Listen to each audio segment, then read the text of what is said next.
Welcome back to the league that means nothing on Go Again Gaming.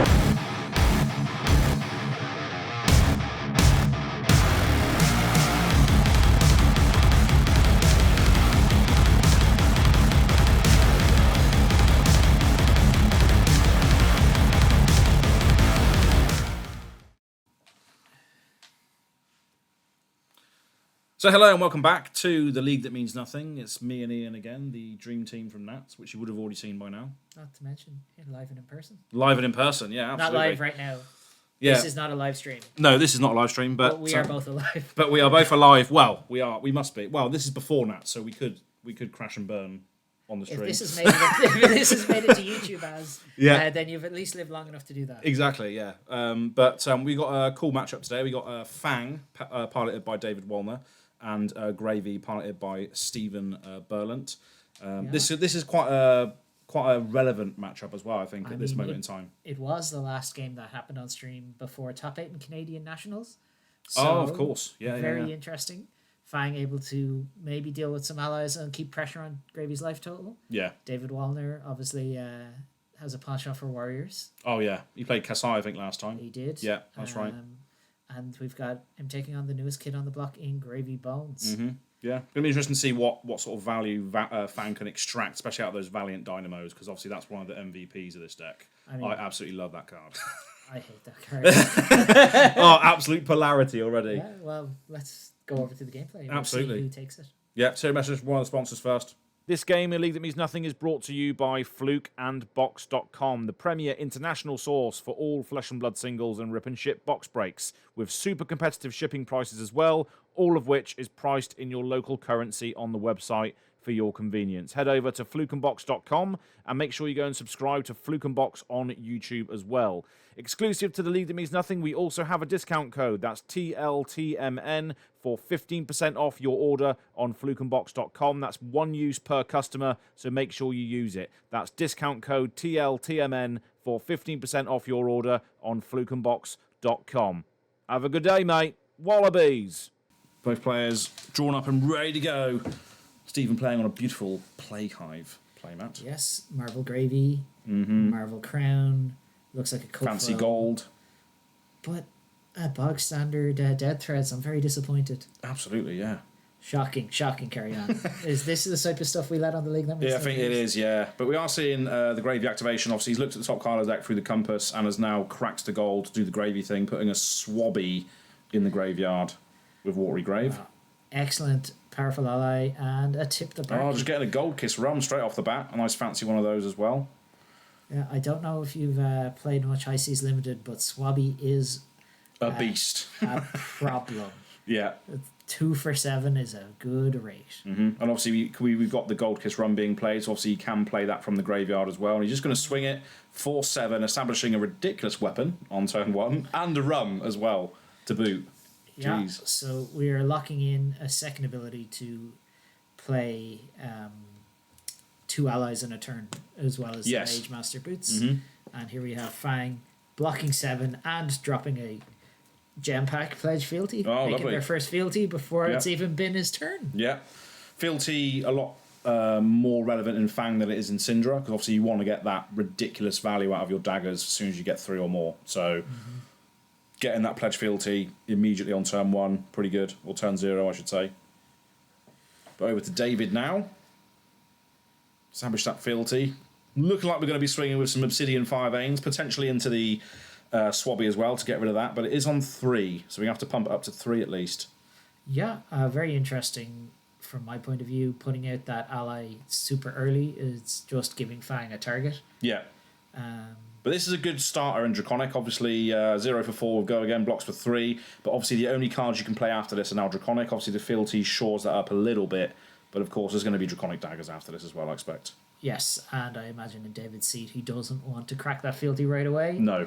He probably wants to get 1 or 2 more. Yes. Because daggers become very above rate. So above rate when you don't have to pay for them. Yeah, absolutely. And it looks like the Oath of Loyalty was targeting the Swabby, so that's gone now. And the follow-up is going to be pitching a blue Glint the Quicksilver into an Obsidian 5-Ain for currently 1. Currently. Yeah.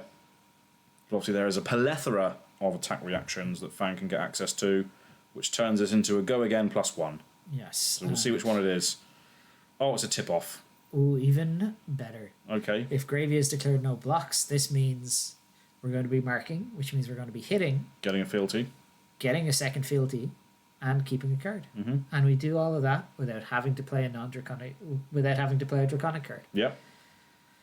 It's a pretty strong start here for David. Second fealty. And he can grains as well. That's what he's doing now. Yes, yeah. excellent. Those grains last so long. They just the ripple effect of 1 grains of blood spill just carries on so far into the game. It's insane. That's why I want to play Warrior very, very soon, because I just love that card so much. Yeah. I mean, if you think about it, you're just playing your pumps after you're attacking instead of your usual pre-attack. Yeah, that's right. But yeah, David just explaining that he's obviously paying into the grains, and that's going to win the turn by looks of it. There we go. It's back over to Stephen. David getting to play the classic Warrior game of guess what I have. Yeah. And if you guess wrong, you get punished. There we go. Yeah. And Fang has a couple of cards as well that act on the thing you do next. Yeah. As well, like 2 for the dragon and stuff. But we are seeing a golden tipple come in here, discarding a anchor by the looks of it, getting a gold and going again, obviously with 2 floating. This is just the nuts and bolts of a lot of high seas, isn't it? This card, golden tipple. Yeah. This card has proven to be effective in Gravy Bones throughout national season. Mm-hmm. Like at first, it was people like, oh, we'll play the blues because they're good. They go into the graveyard. And then we'll play the yellows because they're good to discard to the blues. Yeah, true. And then, well, at that point, why are you not playing 9 of them? Yeah, just chuck them all in. It's a rainbow, 3 of each colour. Yeah. Just a nice little starter. Mm-hmm. And an enabler, and it gives you a goal for your payoff. It's just a bit of everything. Yeah. But David just deciding what he's going to do about this 3. Just 3 would go again for now. Well, it looks to me like he took it, and it's getting followed up by a much more potent card here. This is a good one. And obviously, it's 2 blues in the pitch zone there as well, so the high tide effect is turned on, and we can see here that Stephen just forgot to tap the gold baited hook. So David's allowed him to do this. Luckily, in the league, it means nothing. It means nothing. You can go back and say, oh, can I do my tunic? Can I do my gold baited hook? Because that card is very important for the Pirates, because there's no treasure island in CC, so you need some form of gold generator. Yes, and just by being able to say, well, I've played my tipple, I've made my gold, here you go, this is another gold. Mm-hmm. Now, normally, in my experience, you don't want to double up in on hits like this. Yeah. Because David is already incentivized to block out this Conqueror of the High Seas. Yeah. That's true, very true, yeah. At the same time, it's just free. Yeah. It's just free. It is free. Tapping the gold baited hook is free. But we are seeing a considerable block in here, and this is why Warriors have access to so much armour just up front there. It looks like we're blocking with a Art of the Dragon something as well, I think, by the looks of it. It might be an Endear Devotion. Or Endear Devotion. It's hard to see when the card's obscured like that, but there we go. Yeah. And then just chucking the fridge at it. Yeah. But seeing compass activation, so we can look at the top card of the deck, see what's going on. Yep. Always good to make sure you have all your information before you activate Gravy Bones, before you draw any cards, whatever. Even before you pass the turn. Yeah. Again, it's just free. It's just so much. There's so much utilization, both offensively and defensively, with this card as well. Loads of things you can do with it. But yeah, that's pretty much it by the looks of it. We've got moving to the end, which is our untapped step now. It is, yeah. Oh, what did Josh Scott say it was? APUD. That's it, APUD. That's the one, the APUD. Yeah, Arsenal... What was it? Arsenal... Oh, I don't know. Something untapped draw. Yeah. Arsenal pitch untapped draw. There we go. Got there eventually. It's not quite... It's not quite untap upkeep draw, but... Yeah. But the grains is obviously fueling this Obsidian Fire Veins, which is coming in for 1 right now. No over text, apparently. Yeah. Now, as I'm sure you've played quite a bit of Flesh and Blood, I know I'm running through my head going like, how much do I want to commit to this? It's always a puzzle because Fang's nearly online already.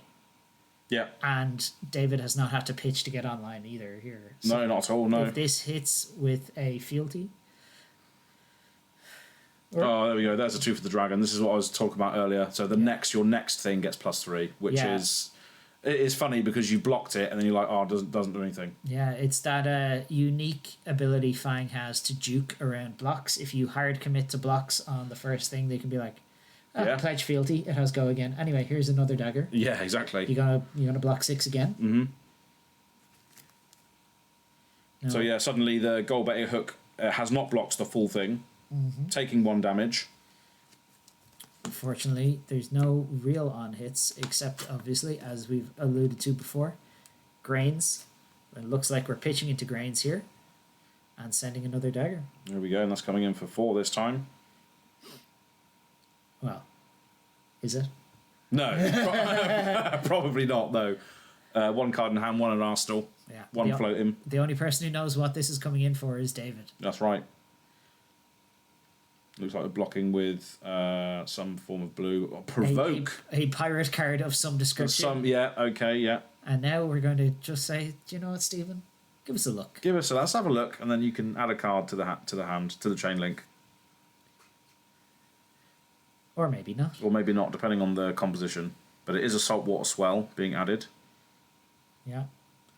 Interesting in this, playing this card into Gravy Bonds, because if they reveal an ally, you just assist them. You just discard it straight away. Watery Grave, there we go. Like, how do I get this extra ally into my graveyard? Oh, thanks for provoking me. Yeah, brilliant. I don't even think about that, yeah. Just chucks it away for him. Yeah, but again, we're now passing over. Yeah, over to Stephen's turn. It's got a plethora of lovely tokens there to use if needed. Compass has already been activated, though, on the last turn, so that's not going to be available this turn. But we are going to be playing out a Loot the Hold. Okay. Oh, no. This is one of those cards that's going to become synonymous with player rage in Flesh and Blood. No one likes having their hand discarded. No. And we're going to put David immediately to the test by threatening to take cards away from Fang. Coming in for 5 with this Anchor Drag Under, which was part of the Gravy Bones Armory deck. So if you're looking to play this hero, make sure you go pick up that deck as soon as you can. Absolutely. Very, very playable Majestics in that deck. Oh, yeah. As you can see here, one's being played right now. Yeah, absolutely, yeah.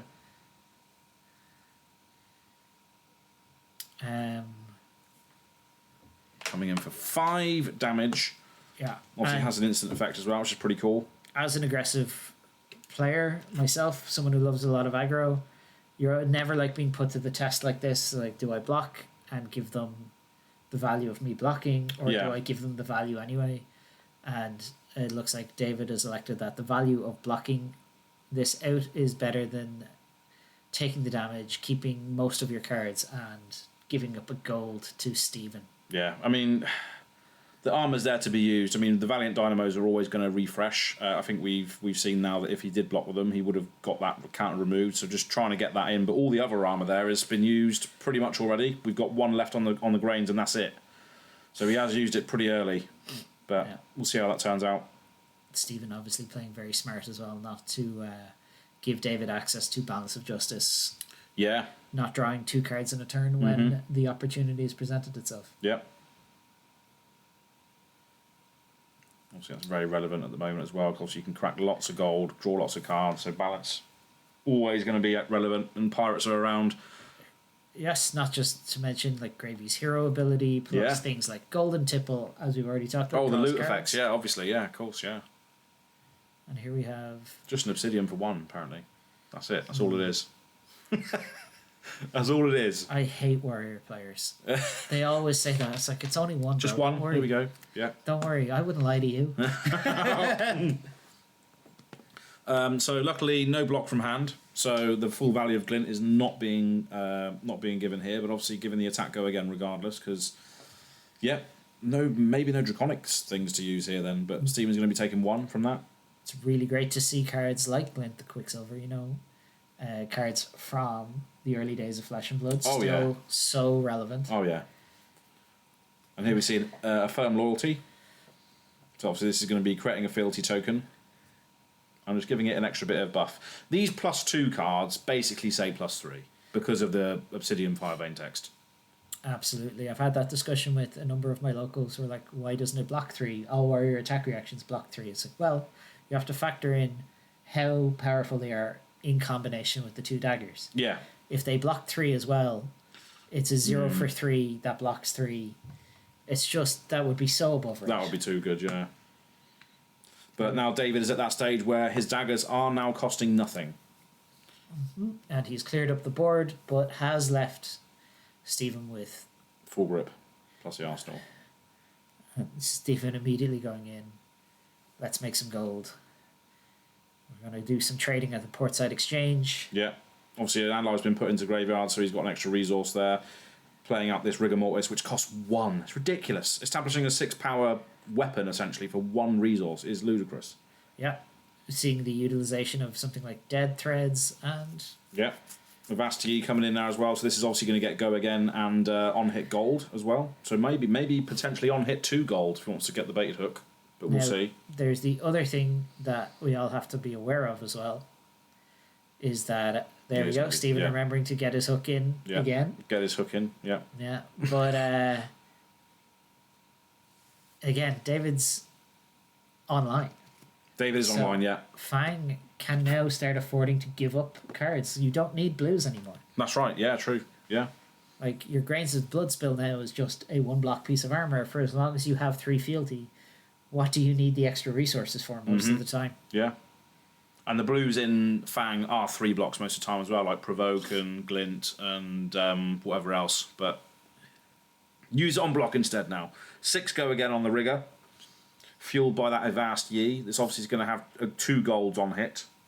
So there's 2 counters on Treasure Island, basically, right now. Yeah, and we already have 2 gold in play. And Stephen has yet to take a drink. Yeah, no, doesn't have the rum yet. Has the rum since turn 1 and has yet to use it. Wow, that's some willpower. Yeah, if I was playing, I'd be cracking that rum straight away. You strike me as the type of person who wants to play Scurv whenever you get a chance to. Yeah, 100%. Absolutely, yeah. And it looks like David just taking the damage, giving them the gold. And the Call to the Grave being played now, so go and get any card you want, put it into your graveyard. Now, there's a couple of funny plays of this. You can do like the action point generation, can't you? Back alley, or just go get an ally. But 2 resources floating here. What do you think this could be? This has Go Again as well. Anyway, he's getting a Swabby. Okay, let's just get it into play. Yeah, or at least get it ready in the graveyard. Now, I have a look at this. This is a card to me, as someone who's played a lot of card games. And I read this effect when it came out, and I was like, do you know what? I'm going to buy 3 of those because that is an effect that is just a little bit too powerful. Oh, yeah. We all know how good like Entombment that was from, other games and stuff. But, and it's a fact that it was a generic as well. It was in a set where it was like, oh, where's Necromancer? Here it is. And now we're taking that drink and... swinging that Swabby. So you're taking that drink... gives the ally I see. Go Again. So then you can attack. And then you can attack. Of course, yes. yeah, you can't attack because with it. Obviously, the first ally with Go Again each turn, first card with Watery Grave each turn, has Go Again thanks to your Compass of Sunken Depths. Yeah. So the rum enabling this second ally. Yeah, second ally and then the swing. Same reason why Mage Master Boots does that same line, isn't it? Exactly. Yeah. Again, another early day fab card that is coming out to play yet again. Saw some play in Dromai for a while. Before Tome came out. Oh, gosh, and then they just became a dragon deployment machine. Yeah. But yeah, it looks like David is blocking 3 of it and taking 4. Looks like I blocking with a Scar Tissue. Was that block for 2? Scar Tissue. Can't remember. One of many hunted cards. Yeah. That I will say, in an interesting spot here, is like, do we go after... Oh, I was about to say, do we send the daggers after an allies? Because we have 2 daggers, but This is perfect. Yeah, this can clear the swabby, and then the daggers can mop up the thing, and then he can still potentially attack again to face after that. Yeah, could even be the middle dagger goes face. He's actually pitched for this dagger here, which shouldn't be being done. Big cheats, but yeah, we'll this let attack him should away. be free. We'll let him away with it this time. We'll let him Big cheats, away. putting that relentless pursuit, making sure that pitch stack is all Hey, listen, you can't pitch for free. Is there anything he could brave? No, he couldn't brave forge now, could he? No, he couldn't do anything. But there we go. These things happen. Yeah. Clearing those allies. But he's putting it into grains. He would have pitched it anyway. That's fine. We'll let him away with it. We'll let you away with it now, David. You've cleared it up. Yeah. But yeah, that vigor again. That's going to fuel so much more stuff now that the daggers are free. It's just We need to get I need to start a petition. Get David Wallner a right-facing dagger so that he doesn't have the two daggers. It's as a crime against humanity. As a dual wielding ninja player, it just feels wrong to me to see both weapons pointing the same way. I just can't deal with it. I don't know how people do it. But we have seen Gravy just chuck a whaler in the graveyard there, and we're going to see the activation of Compass. It looks like we are going to be cracking a gold for its ability for blues. Yeah. Whaler Humperdinck, one of those allies that I personally not wanting to see against me because I'm sure it costs 6, but 11 damage is 11 damage. It is ridiculous, isn't it? And here we have the activation Balance of Justice. Yep. So Two cards were drawn this turn, so... And unfortunately, no resources floating for the first gold activation. That's a Sawbones in the pitch zone there, so we had to actually just convert that card into something else, maybe to help the rest of this turn. But we'll see what happens here. Another Tip the Barkeep. Okay, so that's your blue starter. Get that Gold Kiss rum in play again. Always tip your barkeep, ladies and gentlemen. Absolutely, yeah. Yeah. Especially if they're bringing out your Gold Kiss rum. And oh, yeah, absolutely. Now, I personally would be a little bit worried facing down a Fang with 5 cards in hand, card in arsenal. Because, yeah. And all we're doing is playing out the Whaler Humperdinck. Yeah. Yeah, it's gonna take a bit of work to get rid of that whaler, but the vigor's gonna crack at the start of the turn here to give him just extra fuel to the fire. 1 card in arsenal, 5 cards in hand because of that balance. I don't even know if we clear the whaler with 6 cards. I think if we go all face, is Stephen going to just tank it and keep 6 resources on hand? Yeah. Yeah, that's true. Yeah, Sorry, as I realise I'm talking to an Azalea player. You see, resources are something that you have to pitch a lot of sometimes to play cards. So that's what they're using the dice for in the pitch zone. Yeah, you only ever pitch like 1 or 2 at a time. That makes sense now. Yeah, cheers for that. Like, have you ever seen a card cost 6? Would you play that in Azalea? Yeah. Okay, so we're seeing Blistering Blade and Scar Tissue come in here just for extra reactions, pushing up to 7. Got a +6 on the table here. And that is a straight clear of Whaler Humperdinck. Yeah, but he's taking it to the face. He's taking it to the face, yeah. Looks like, I may have been right. We're just going to use this very offensive hand as best we can, marking our opponent. And we see David saying, this is going straight at your face, and why not? That just tells me that hand is gas. Yeah. Another Endear Devotion. This would be coming in for 3, just creating a fealty. Pushing it up to 5. Going straight at the face.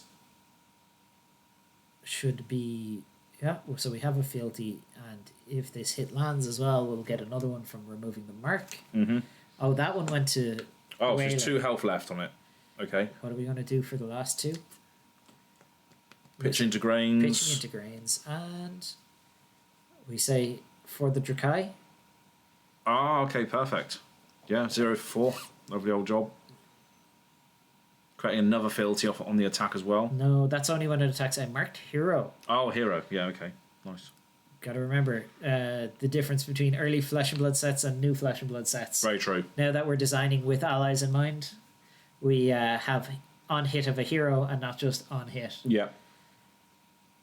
Those on hit effects still like lingering around a little bit here and there and causing some some level of consternation. I'm just impressed that David was able to not only deal 7 damage, but also clear the whaler as well. That's brilliant. That's good stuff. That's what he needs to be doing. This goes back to what I was saying, where I think Stephen is obviously incentivized to hold on to cards. Yeah.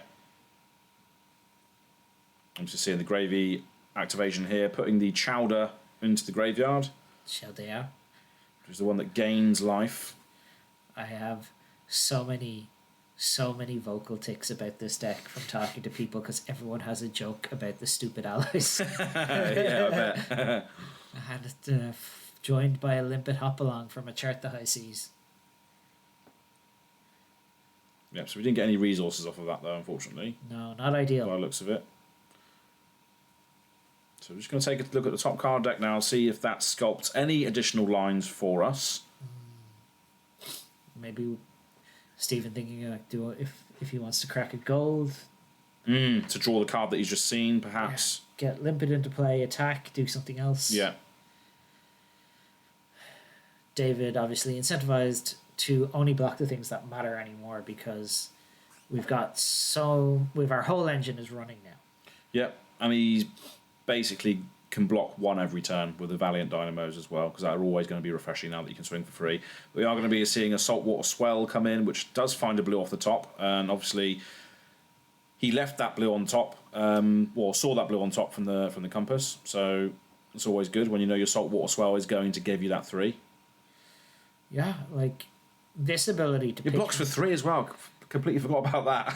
This is one of those things that people have been talking about in Flesh and Blood for so long. It's like, when are we going to get cards that pitch from the top of the deck? Yeah. And now we have it, and I don't know. I'm not sure how I feel about it yet. It is a surprisingly powerful ability. Yeah, another Chart the High Seas. Wow. Okay, what are we going to do in this one? Is that another blue going up to 6 pitch? 6 resources And a yellow, so he gets another gold. Pretty good. Yeah. Well, he should be getting a gold anyway. Yeah, we may have forgotten even about the gold because do you know what? You see the pitch and you're like, oh yeah, I got the pitch and my ally goes in, yes, but I forgot the gold. I have played against this card a non-zero number of times.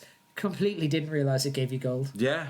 All I knew was it let you pitch cards and dump cards from the top of your deck. I didn't even know about that part of the text says.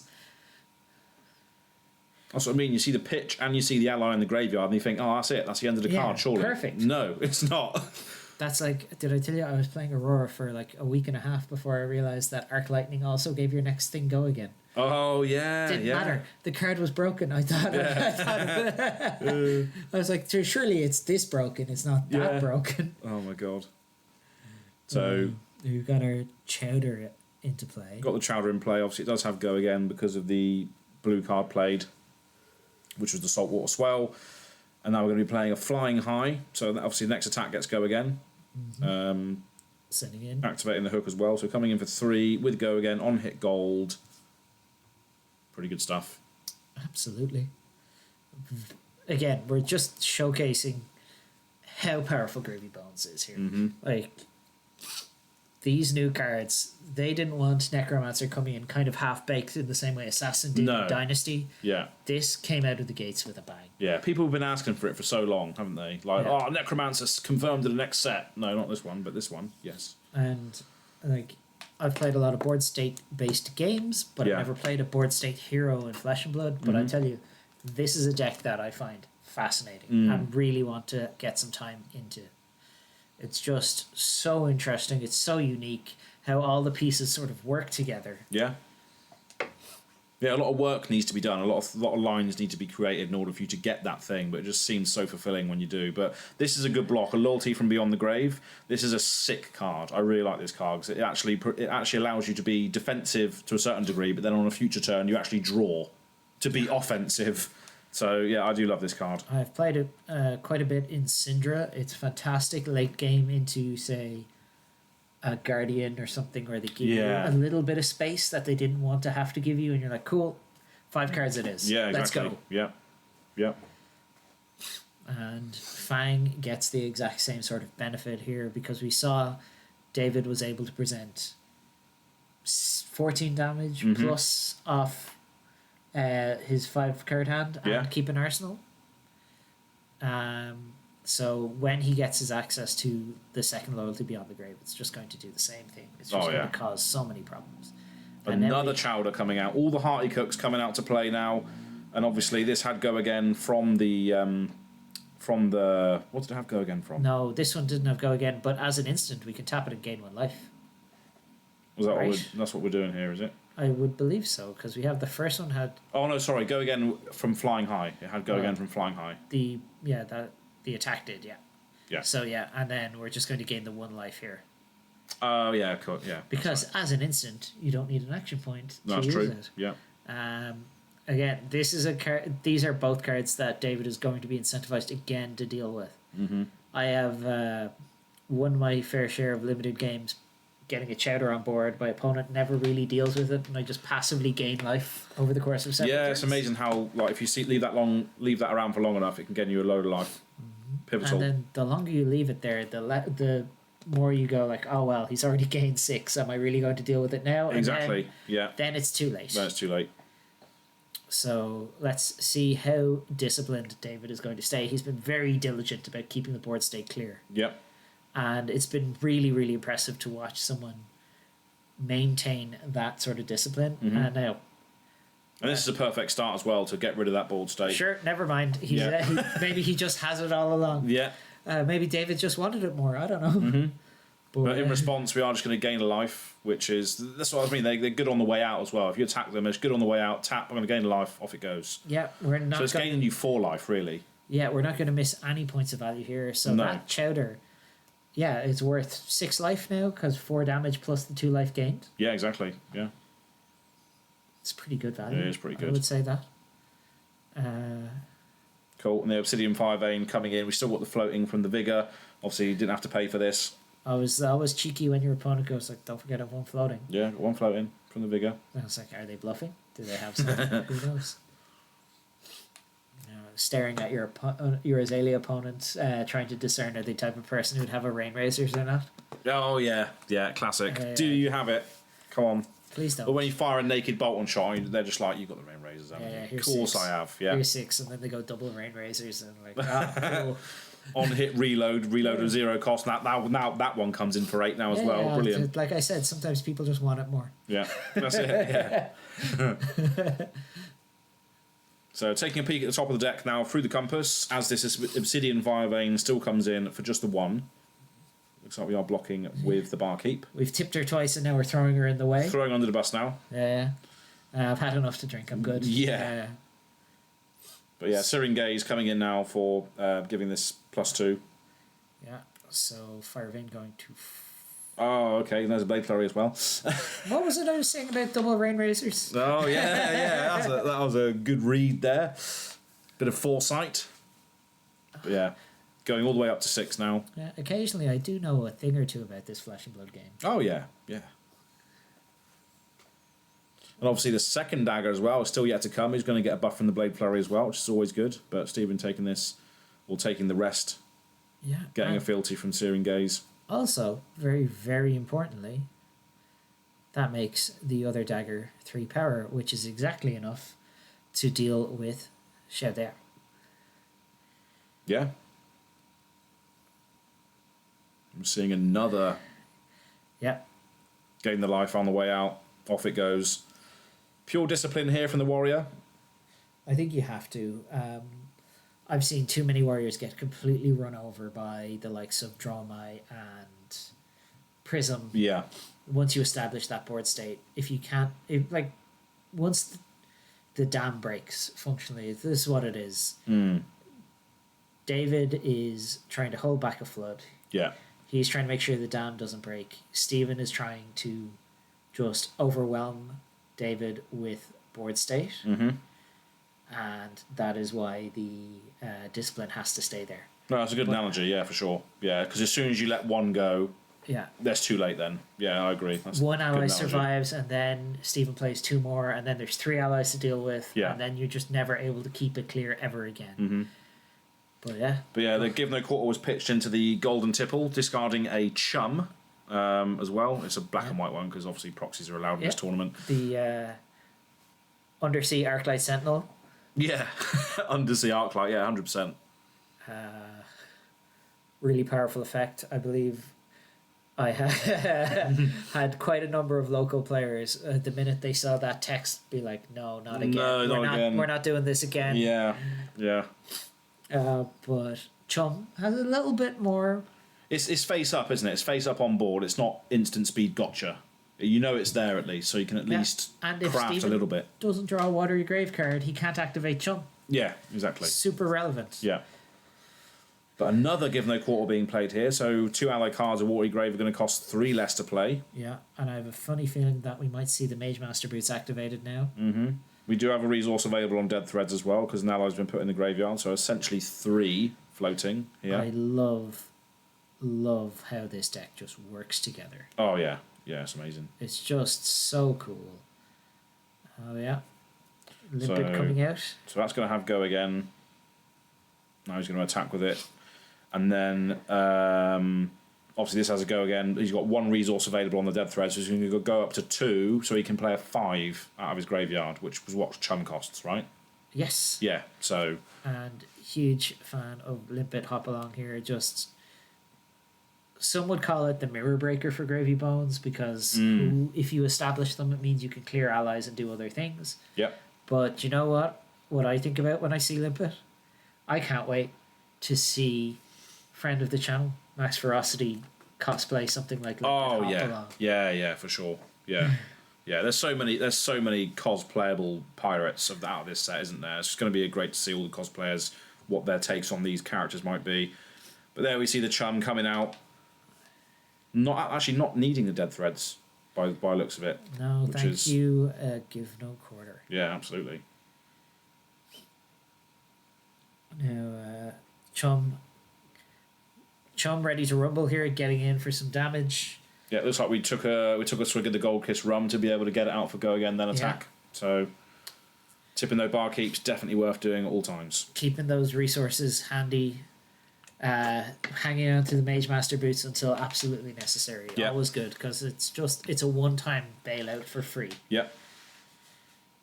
But Chum's got a bit of a booty on him, 6 health. That's a big thing to get rid of. Yeah, especially if you commit your first dagger to face and your opponent goes, activate Chum. Second dagger has to come here. Yeah. Hope you have 6.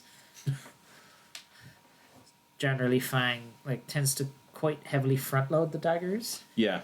Or unless your opponent blocks, in which case you kind of juke them then. Mm-hmm. David. Oh. Stephen, showing the kind of sportsmanship we love to see in the league. That means absolutely exactly. nothing. We saw it earlier as well, like the got baited hurt car, I forgot to do this, I forgot to block my dynamos. Exactly the same thing. People just allowing the takesy backsies for this casual league. Yeah. We're here to see great games of Flesh and Blood. We're not here to play gotcha. No, exactly. Unless you're playing Chum, which is a bit of a gotcha. Well. That's nice. It's all right. Well, we'll see what happens here. There's Obsidian Farvane coming in. What is David targeting, though? Is he just going to try and get rid of these allies as quickly as possible? Looks like it. We've got a Hunt's End coming in for 4 + 4 on this. Yeah, so exactly 6, which is... Perfect for dealing with your Chum. There we go. I will say Chum, friendly first mate. Anyone who just has to describe themselves as friendly, I don't know how much I trust that. Yeah. I'm a friendly first mate. Yeah, sure. Yeah. I'm a nice guy. All right, Chum. Okay. Yeah, all right. Brilliant. And then obviously this Obsidian coming in for free. The Limpet's only got 1 life, so this is just going to clean it up nice and easy. Just easy clear on Little Miss Hop Along. Yeah. Oh, how are we going? Oh, he's using a Draconic Sigil. That's cool. Now, that's a trick from the Hunted Limited.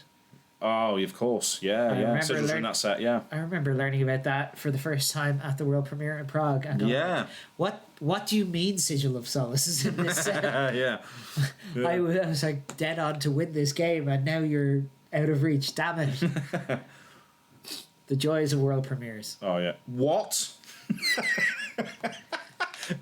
You just gained 9 life in 1 turn. Yeah. We're playing. We're playing. Oh my god. We're playing with a full house here. What the hell? I got trips. Jesus. David. Now, if David plays a Hunt's End from his arsenal next turn, I'll be like, oh, he just had a full house. That's it, yeah. Yahtzee. Wow. That's a bit of a swingy turn there. Getting rid of those allies, gaining back up to sort of life parity with those dynamos as well. Basically 29-30. Doing a great job of just patient warrior play. Yeah, Vigor hanging around as well. Arsenal established. Lovely old job. Both players, like, this is the type of game I would expect to be very grindy. Yes. Yeah, for sure. Stephen, as always, just making sure has full information. Mm-hmm. So important. Yeah, I'm surprised that I'm not maybe trying this deck, because I just love looking at the top of the deck as well. Here we go, Golden Tipple. Did you ever play Dash.io? No, again, another deck that I was thinking, yeah, I like this. I love seeing the lines from the top of the deck, like if that changes what your hand or Arsenal can do. So I love Azalea. But here we go, Golden Tipple coming in for 3 with Go Again. Pitching it, is that another red one? Another red Golden Tipple there. Yeah. That's unfortunate. Not always good when you're pitching 1 for 1, especially it doesn't enable you to play that Marvel Cuddy Shark from your yard just yet, but who knows what Stephen has. Mm-hmm. Slowly stacking up some gold, so might be able to draw some resources out of those golds by pitching some blues, maybe. We'll see. Just doing some digging. I will also be curious to see how many boats Stephen is on. Yeah.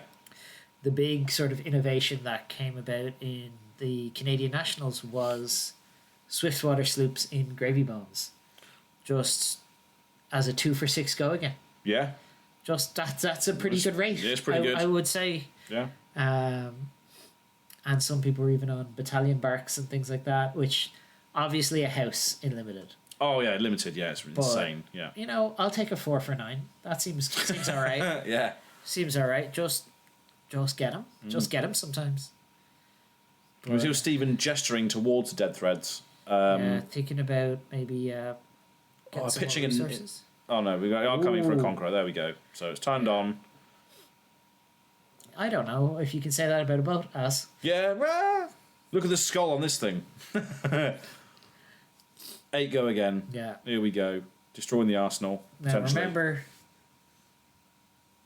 just because it's nicknamed CNC does not mean it has all the text. CNC. I'm not talking to any national champions out there who may have forgotten that and just eaten one to the face. Yeah. But yeah, it's just in the name, baby. Yeah. But yeah. I wonder if we're going to see a Conqueror of the High Seas in the UK Nats not trigger. Imagine that. The UK Nats hasn't happened yet as we're recording this, but we would have already casted it. Well, we'd only know if they pummel it or not. Yeah, that's right. Yeah. Yeah. I don't know if you need to cut that or not. No. Not on the League That Means Nothing and Go Again Gaming. That's all good. Gotta get it out of my system while I can. Yeah.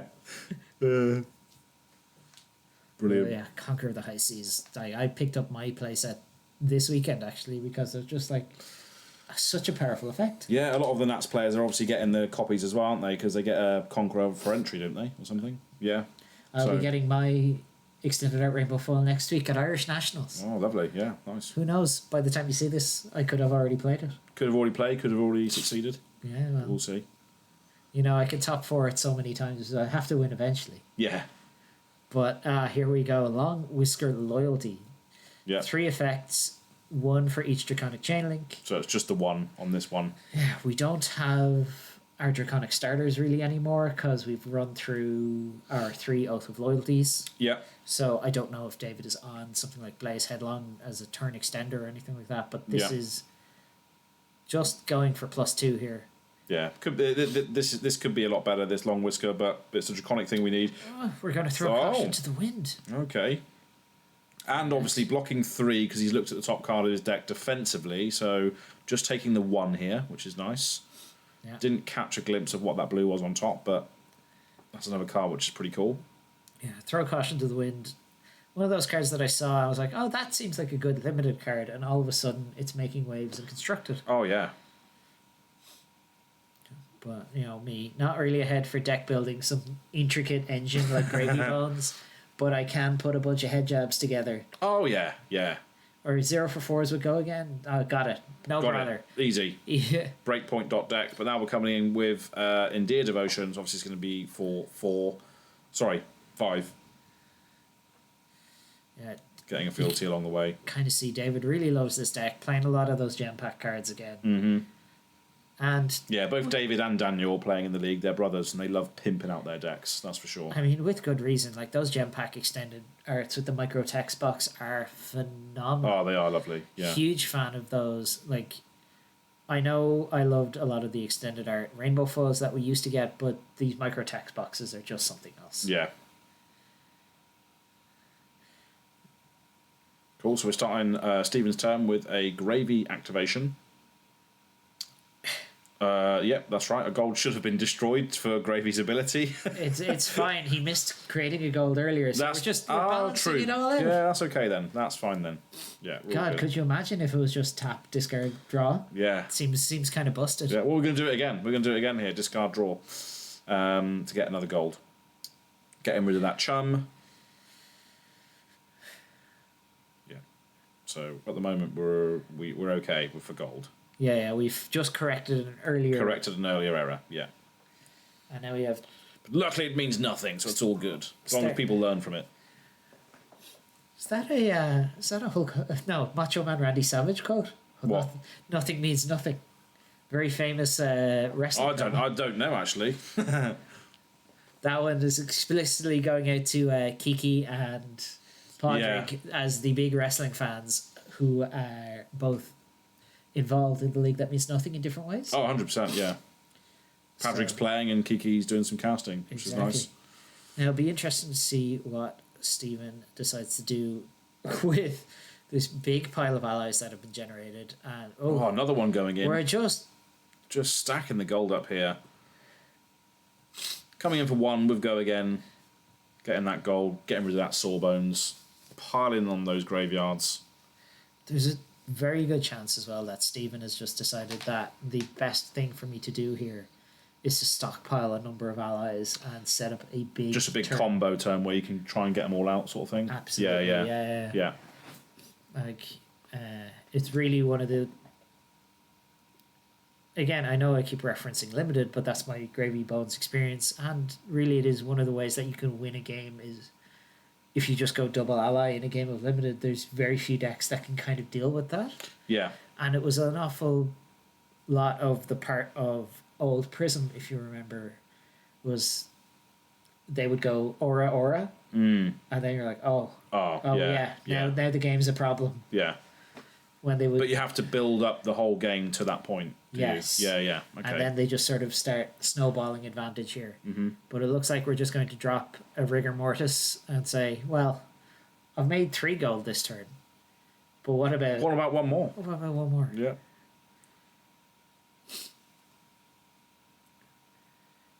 And like Rigor Mortis, not a break point, but like it's not a...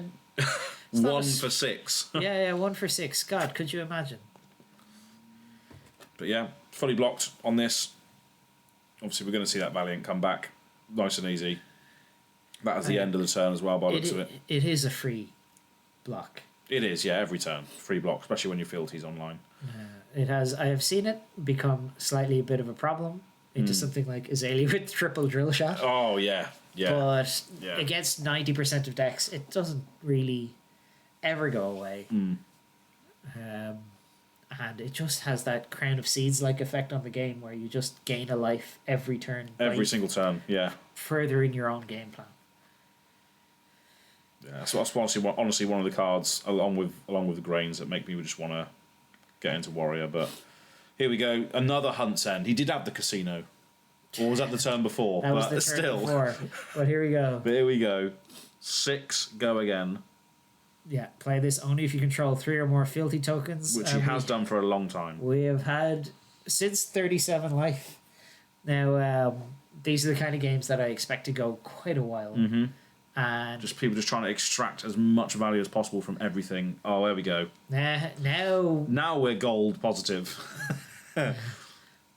Yeah. But that's all right. Stephen out here dealing with gold like he was a bank in 2008. We just start creating the money, and it's just like, yeah, it's just there. Yeah, it's just there. It exists. Don't worry about it. Don't worry about it. We're not going to use it.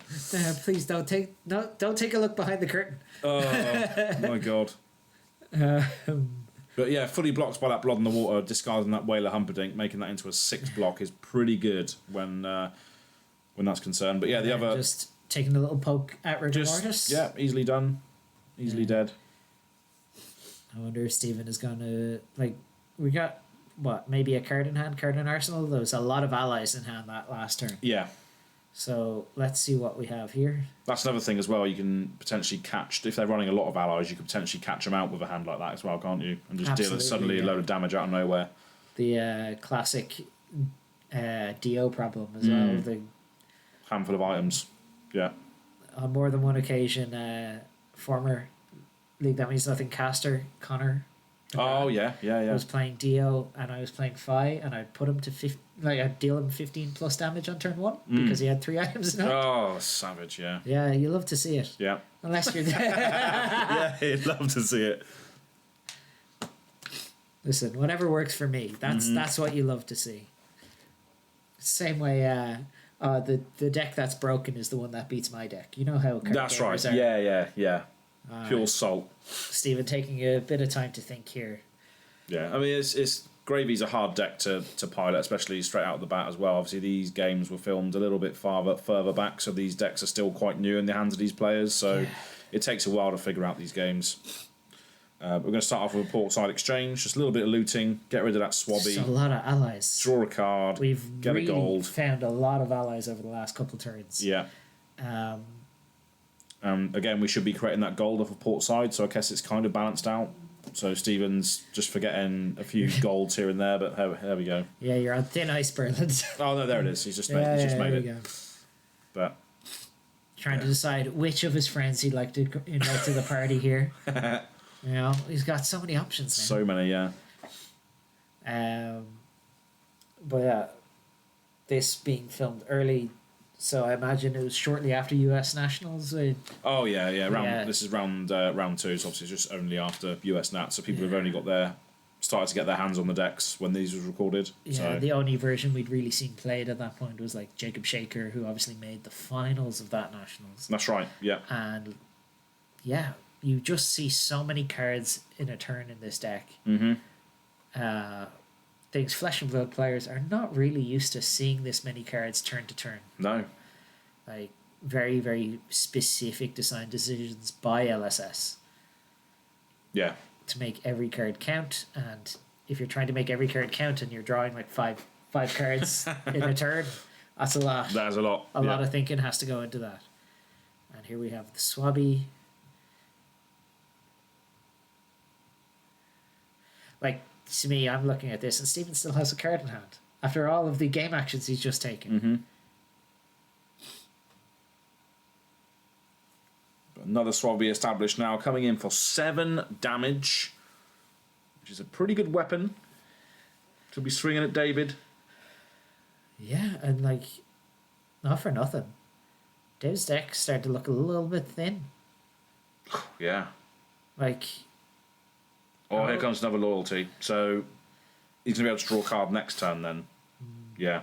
Like, it is going to be begging the question. Obviously, David is the one with the real weapon here. But do you think maybe we're going to be seeing a fatigue-style game plan be enacted on either side? Because clearing out those allies, like, Stephen's gone through a lot of cards. But at the same time... David's running out of buffs. There's only so many buffs. You know that feeling yourself when you're playing Azalea in a long game. You're just going like, right, I've gone through 15 of my 20-something buffs. Got to start killing them. Yeah. And here's one of them, at least, coming in for 4 now. Yeah, we are affirming our loyalty. Yeah, so just getting rid of the allies here. Still being patient with the plays. But yeah, as you say, it's gonna become a time where these 1-cost daggers are just not going to be able to kill everything anymore. So yeah, if Stephen can establish a big, large weapon at the point where David starts to run out, that could be an issue. Yeah, and it may become a case where that Whaler Humperdinck we see in the graveyard just has to get ignored, and we just have to say, do you know what? We need to kill now. We need to get you out of the game. The easiest way to deal with Whaler Humperdinck is by removing the necromancer who's controlling him. Yeah, absolutely. And this is going to be taking 4 and marking, going down to 20. Careful now, David. You've just thrown a dagger away. You don't have access to flick knives. Ugh. I just got the image of Fang using flick knives. That would be awful. Oh, yeah. No thanks. But yeah, as you say, David's deck looking quite thin here. Yeah, like, there comes a point where you have to realise which battle you have to win here. Yeah. And I think with 5 fealty, we're just going to have to say, do you know what? Whatever. Yeah. Like, just going to have to kill you. Go straight for the head. Yeah, and we're in blitz numbers now as well, so it could be the time to pivot to just going face while there isn't anything established. But it looks like we're going to establish something with the cost being reduced by 3 by give no quarter, 2 allies. Stephen saying that he gives no quarter. No, exactly that. Yeah. So we're just going to have to keep the pressure up. Not going to be giving David any space here by establishing some very powerful allies with this reduction. Yeah, really slashes the price of that dink in half. Oh, yeah. Like... Dink. I picked that one up from Jacob Shaker at US Nationals. It's like his dink. His opponent asked him, he's like, yeah, I'm going to dink. I'm going to dink you. Yeah, absolutely. Like 11 is definitely a bit of a dink. Yeah, it is. And speaking of the dink, here he is. Costing 3 because of the reduction. Absolutely. The big bad Humperdinck of Gravy Bones crew. And of course, blue starter with the quarter as well, so everything is turned on here. We're gonna. If we've got the resources to attack here, I feel like Stephen could just activate that gold baited hook. Like, are you really going to block 11 to prevent me? Yeah. Yeah. Oh no. It's a very strong Mistveil kind of vibe for me, where like, how much damage can you afford to block with this from this Manifestations of Mirror Guy? Because you got to kill it. You got to kill it. Exactly. You lose the game. Yeah, that's right. But yeah, before that's going to attack, we're just looking at a few things here through the compass, through Gravy Bones' ability. We've chucked an anchor in the bin. Just your access to cards in this deck is so overwhelming. Yeah, you see so much, don't you, in these decks, in these high seas decks. Well, Gravy especially. But it reminds me of.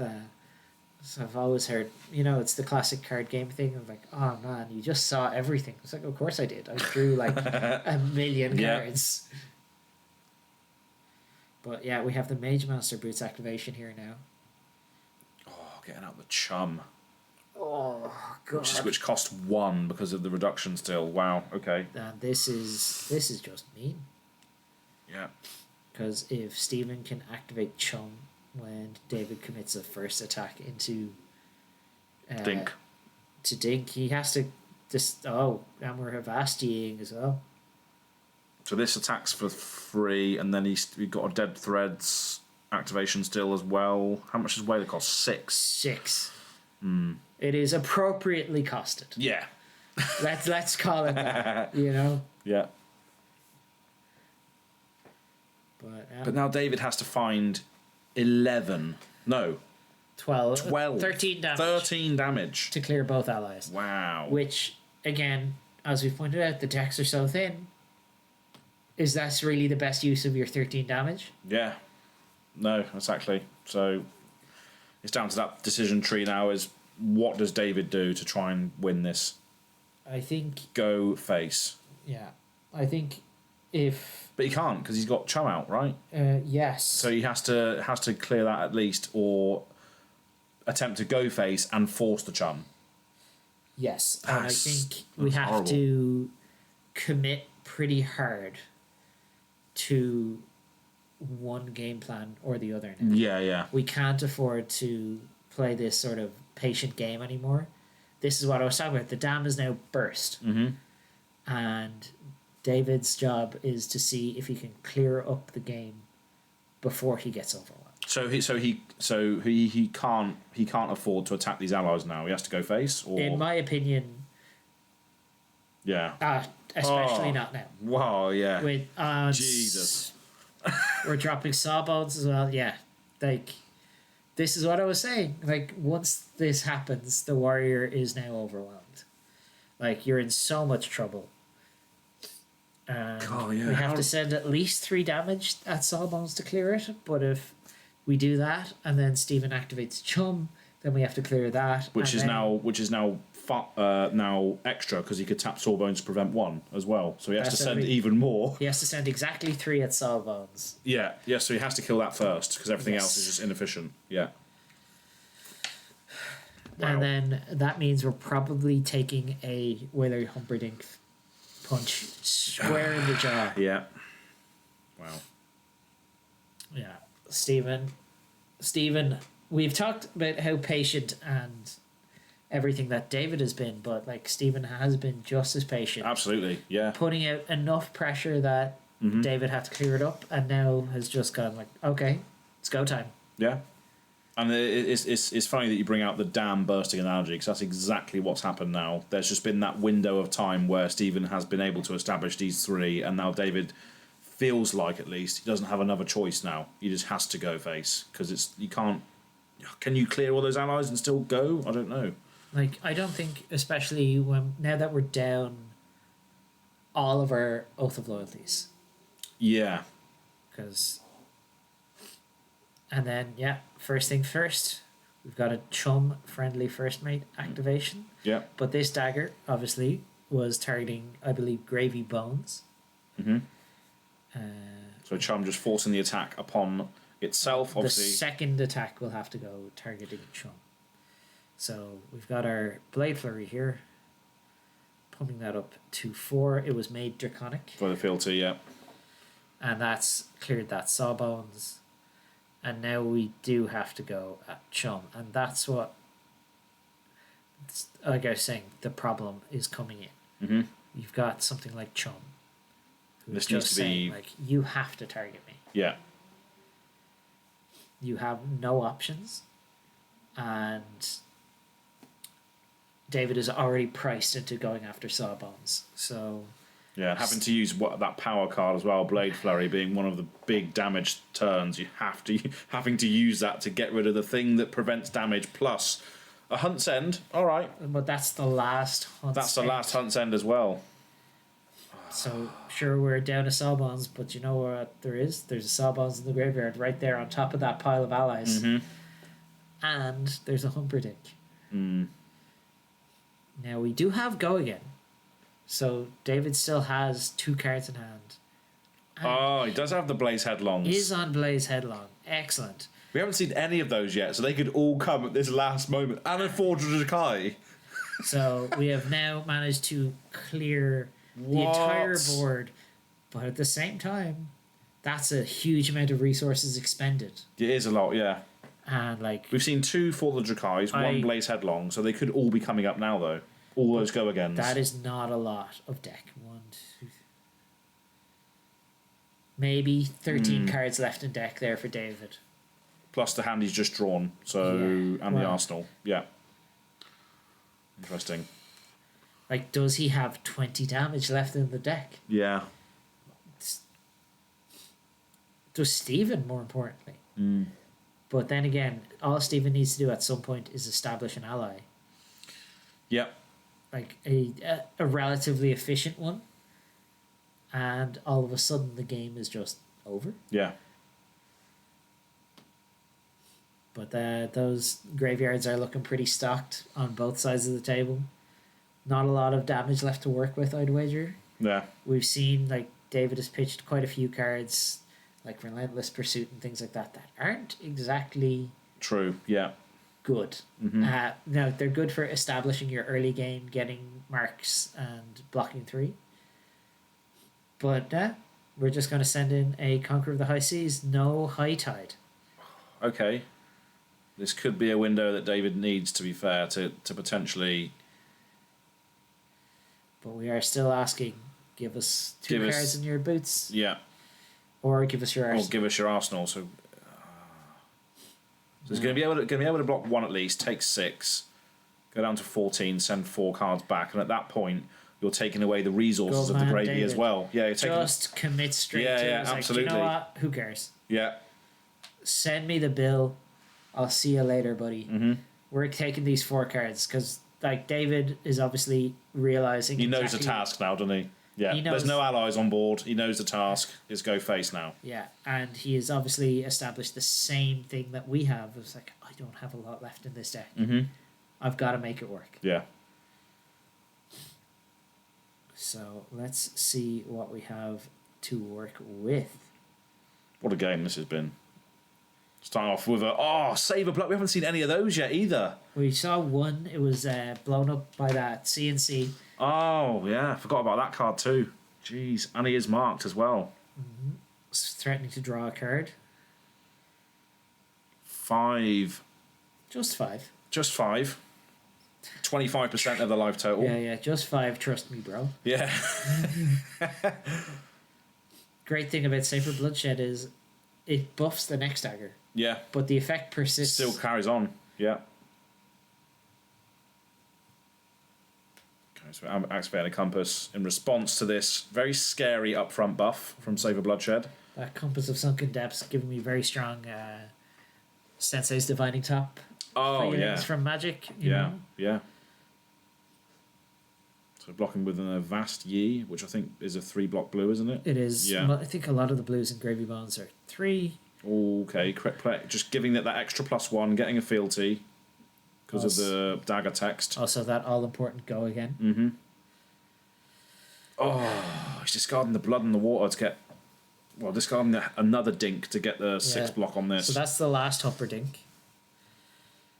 But that is all cards from hand. Yeah, and we are blocking 9 on 6 there. Yeah.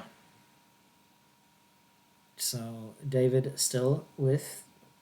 Long Whisker, so that's going to get 2 modes. Yeah, we can probably choose +2 attack again. At this point. Yeah. And then that would draw from the Saber Bloodshed, would it? Yeah, well, I think so, yeah. Has Steven got any cards in hand? I believe he has 2. 2. But I imagine he needs those to do something. Yeah. So he's going to draw a card from the Saber Bloodshed. What have we got? What have we got now? This also has go again. I think I saw a Blaze Headlong. No. Good old Blaze Hedgehog. No, it is as well, isn't it? Yeah. Blaze Hedgehog coming in. Extending the turns. Oh my goodness me. All coming at this end game. I've played a Draconic card or 2 in my life. I know them when I see them. Yeah. Absolute Blaze Hedgehog. Just as efficient as a card gets. Mm-hmm. 4, go again. 4, go again. And people often tell me, but it's a 2-block. It's like, listen, the number in the bottom left is bigger than the number in the bottom right. Yeah. Why would I block with it? We got a Fall of Drakai as well. Is it? Or is it it's another Blaze Headlong? It's the 3rd Blaze Headlong. So we've gone from going like, is David going to run out of cards to... I guess I'll just present... wow. I'll just present a absolute ton of damage here. So that's what, 12 after being full blocked on the first dagger? That's insane. That Saber Bloodshed really coming in handy there to just draw another 0 for 4. They have all come at the right time, haven't they? They really have. Wow. But it'll be interesting to see. Again, still a lot of gas in the tank here for both decks. Mm-hmm. But wow, taking that. And now we get into that. Now we get into that warrior territory. Yeah, and we have our 1. I mean, it's only 1 damage, but it's free. Oh, we can swing again because of the Oath Whisker. Yeah. Yes, and then Long Whisker, not Oath Whisker. same character, I believe, in the art. Yeah. But it is so important as well for David to get every point of value. That 1 damage might be the big difference, you know? Yep. We've got to chart the high seas here from Stephen. So 2 blues, is that Murderous Rabble and Amulet? Yeah. Yep, so we're going to get the 3 pitch, but not the gold. But we do get a nice amulet there. Yeah. Murder Travel is a sick card in limited as well. 3 block, blue, potentially 3 attack most of the time. Me, just a ravenous rabble enjoyer, thinking it's a disgrace that they're buffing these blues like that. Like, this is the territory of me and my red cards. What are you guys doing? So we're using that pile of gold now. We drew a card. A gold should have been destroyed. Another gold should have been destroyed here. Oh, God. But there we go. These things happen. God, could you imagine if Gravy Bones had Fang text where it was like, if you have X gold, your hero... Just your hero is free, yeah. Yes, I believe, he destroyed the gold by pitching into it and then played the Gravy Bones ability, so it should have destroyed another one. But hey-ho. See if that makes a difference here. Obviously, David is going to want to try and hold on to as many cards as possible here because when your opponent's at 7, that's really where the Warrior Mind games are just unstoppable. Oh, yeah, 100%. Because you're now heavily incentivized to overblock. Mm-hmm. Got another pitch here. Looks like we're just going to be digging this turn. So obviously that's now 2 resources gained off of the gold. Turning your blues into something else, potentially. Another gold being cracked. So 3 gold deep now. We're deep in pitch stack territory here at this point. This is where, as you say, the boats could be a good shout to have them in, couldn't they? At this point, where you're cracking all your blues, chucking them into the gold, drawing the boats, they could be absolutely insane at this moment in time. A big innovation from little known player and deck builder Yuki Lee Bender. Oh, you might have heard of her. I've heard of her. Yeah. Knows a thing or two about playing Flesh and Blood. That's right, 100%. One of the best deck builders in the game, and has been for quite some time. Yeah. So we're going to give this go again with a flying high. That's right. Punch in for 6. 6, yeah, 2 for 6, not bad. Go again. Of course, Dynamo's still hanging around, taking the 5. David knows the task now. Just need to try and send back as many cards as possible. I think Stephen is very much incentivized to get another ally into play here and say, hey, instead of attacking my face, why don't you attack these juicy allies? Yeah. And I think for David, he has to recognize that we've shifted game plan here into ending the game. Sawbones is a nice little... cracking some more gold. Sawbones is Stephen's Valiant Dynamos, basically, until dealt with. Yeah. So that's one thing you have to consider as well when trying to send all this damage over the top, is that Sawbones is still around. Yeah. Preventing 1. The life total is actually 1 higher than you think it is, as long as Sawbones is in play. Yeah. And we still have blocks on the dead threads as well, so that's another thing we have to get through. So essentially still 9 all now. The reactions to people when they saw dead threads for the first time, when they saw that art, going like, what is this going to be? Yeah. Absolutely. As always, the art team over at LSS absolutely killing it. Oh, they just know what to do, don't they? They just know. They know the task at hand. As evidenced by the 2 absolutely stunning playmats that we see. Oh yeah, absolutely. Yeah, I think MST was one of my favourite art styles in a while. I love the aesthetic of that set. Yeah, Mysteria always has phenomenal art style. Yeah. Shame about MST being a nightmare to play in. Oh god, yeah. R.I.P. to all those heroes now gone from the format of CC at least. No. Goodbye. Ascended to living legend. Now 2 Sawbones being established now. So 2 prevention on board at instant speed. Something that David has to get through. But we are seeing the Loyalty of the Grave cracking now, while banishing 2 to draw 5 cards. So this is what we need towards the end of this game. What else have we got? Just like you pointed out earlier, it's just that last extra push. Yeah, exactly. You can still be defensive in the early game when you need to, but then at the last moment here, could all be riding on these. Is there another Saber Bloodshed? There should be at least 1 more. Yeah. In the deck. That would be the extension that we need here. But it's also it's not a small buff either. No, +4, isn't it? But looks like we're not seeing it on the front end there anyway. We're going to see a Compass of Sunken Depths. Just have a look, see what's on top. Just take a peek. Just like David's deck is looking like a hand size left at the minute. Yeah.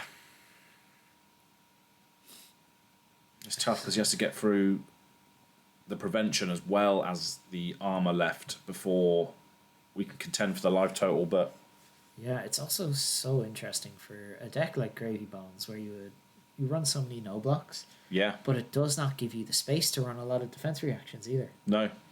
So normally a deck like this you would see some very sort of heavy 0-for-4 defense reaction setup. Mm-hmm. I think there is a world where Gravy could evolve into that style of deck, though, rather than just running a shitload of allies. You could just run a few key ones and then play that value-based sort of game instead. Yeah, but I don't know, with the barks and the boats, maybe something like that. We've seen like 3 versions sort of emerge at the minute. So we have Jacob Shaker's very heavy ally version. We have Yuki's version with the boats, and then we have the version that Austin Summers also brought to the Pro Tour, not the Pro Tour, the US National Championship, which had Prismatic Leyline in it. Oh wow! Okay, interesting. Yeah. Well, this is a ridiculous play here. He's gone to block for 3, and then he's 2 for the dragon twice to bring it up to 7 on the next one, which is now lethal. This is the juke I was talking about. Yeah. I've lost, like, this is something that you would often see in, like, games and 3 cards in hand. Oh my goodness me. Wow, this is a tricky spot. Late in the games of draft when you were playing the Hunted, when you block the dagger from Fang because you're like, well, I need to block. Yeah, and then the block is useless because it's 2 for the dragon. Such a good card, especially in this deck where it just buffs it, gives it go again, but then the next thing is worse. Yeah, and here we go. Stephen just dropping the hand here. Here's everything. Glint, draw another card. Gain go again, draw a card. Oh my god, and what is it? I do believe there's still a further Drakai in this deck. Oop. We've got Endearing Devotion going up to 11. 11, my god, because of the 2 for the dragons, yeah. Wow. We can Sawbones this as well to add some prevention. Mm-hmm. So we're going to... That's what we're going to be doing. 2 Sawbones activations.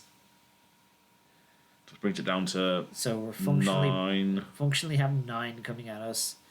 Looks like we're blocking at least 6. Yeah, Golden Tipple is 2. We take 1 this turn. Yeah. Wow. And that's that last Loyalty Beyond the Grave going into the deck there. David drawing up 4 cards. We know my god. 2 cards left in deck, one of which is a Loyalty Beyond the Grave, which is not going to help close out this game. One of these must be a Save of Bloodshed, though, yeah? I would think so. Yeah. Unless we missed it earlier. But there it is. There it is. +4 up front. Draw a card on hit daggers. Hell yeah. Well, the hero needs to be marked, though. They're not marked, are they? Not yet. Not yet.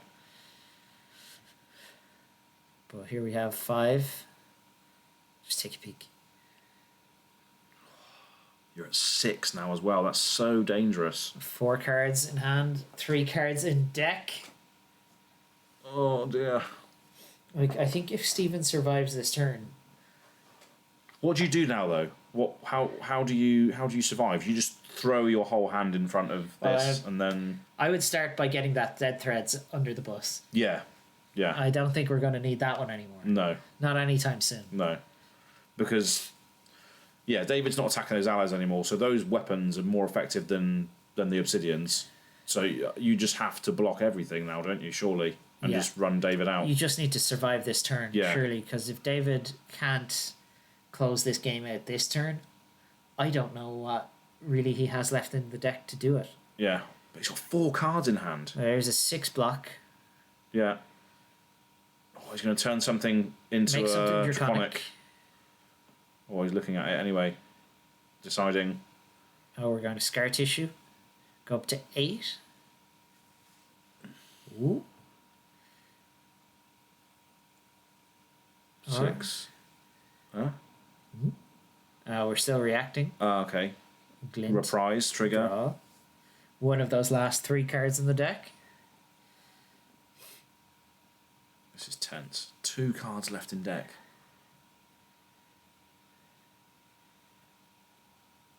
So here we go. This is David just realising that we have to make this 8. So currently 2 being leaked over the top by the looks of it.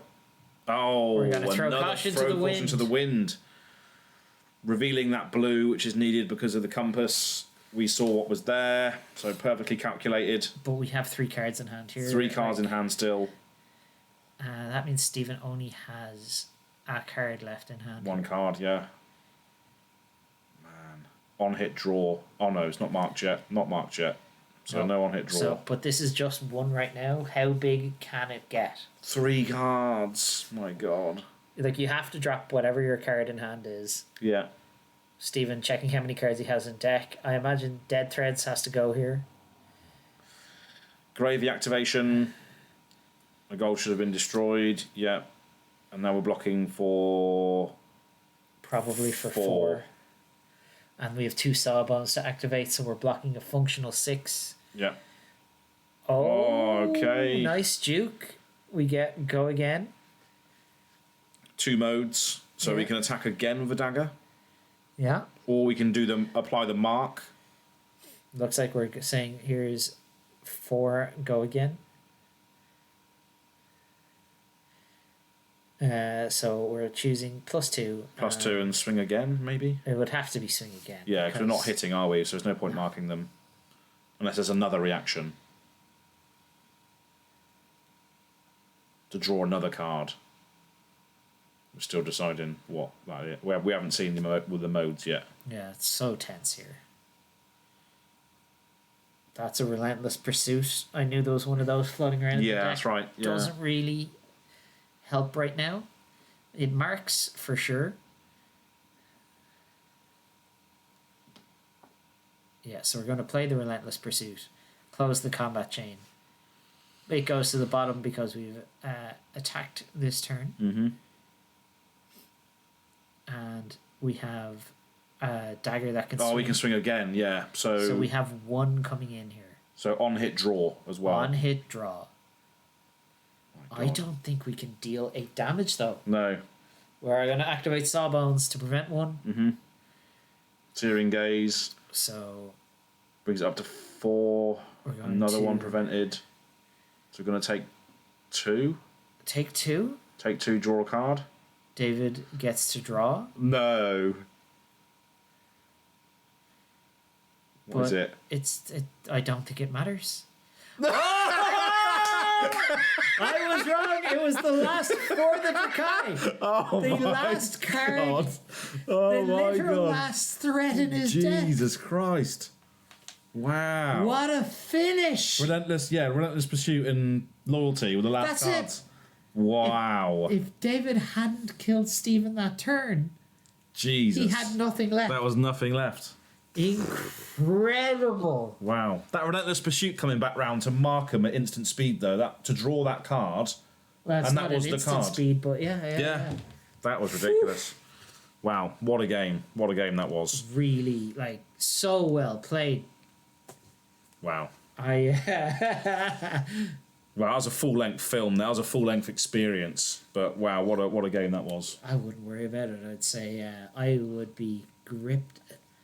That last couple turns from David, probably some of the cleanest Flesh and Blood I've ever seen. Oh, yeah. He just knew, right, this is all I've got. I have to go all in on these turns. And it's just so well done. Yeah. Really, really good stuff. Yeah, we saw the whole shebang there. There was a moment where the dam broke and David still had to clean that up. And we was thinking, surely there's not enough damage left in this deck for David to finish it off. But my God, Turned what an out end. there was exactly enough. Wow, right on the edge. But yeah. Because if that hadn't happened, he can never deal damage again. No, that's it.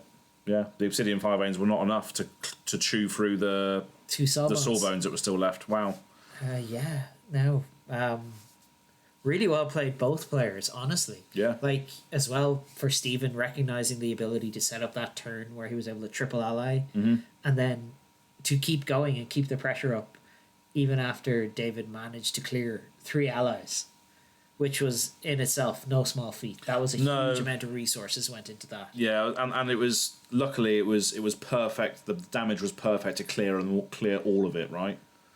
So we did get lucky on the fact of just being able to clear everything efficiently on that one turn where the dam broke. Absolutely. But yeah, what a game.